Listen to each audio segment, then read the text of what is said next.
कैलई भैबा कैसन जमाना रे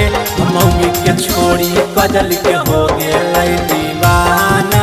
रे मौगी के छोड़ी कजल के हो गेलै दीवाना रे राजगीर घूमे लागी जा है रोजाना रे राजगीर घूमे लागी जा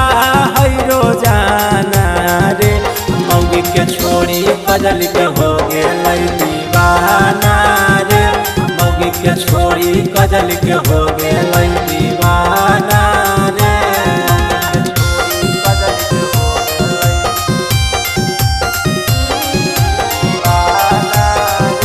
म्यूजिक बाय अमित गुप्ता।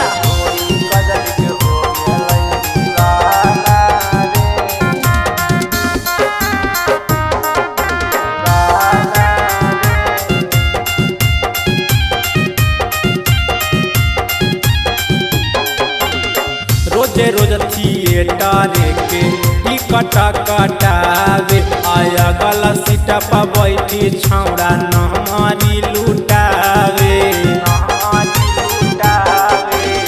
रोजे रोज थिएटर के टिकट कटावे आया गला सीटा पर बैठी छौड़ा नहमारी लुटावे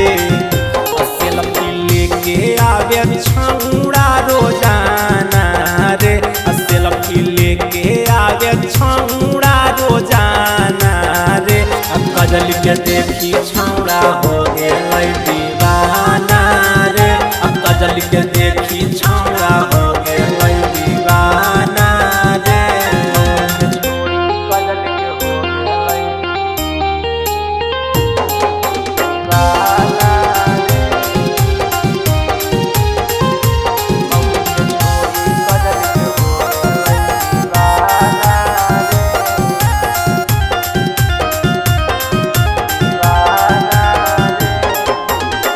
अखी में द हीरो वाला चश्मा लगावे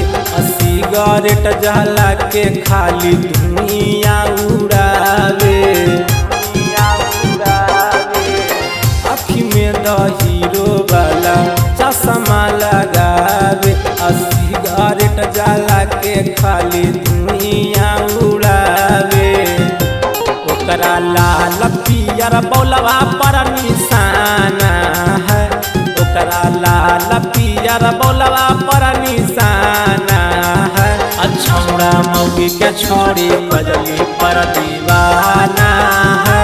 छौड़ा मौगी के छोड़ी कजली पर दीवाना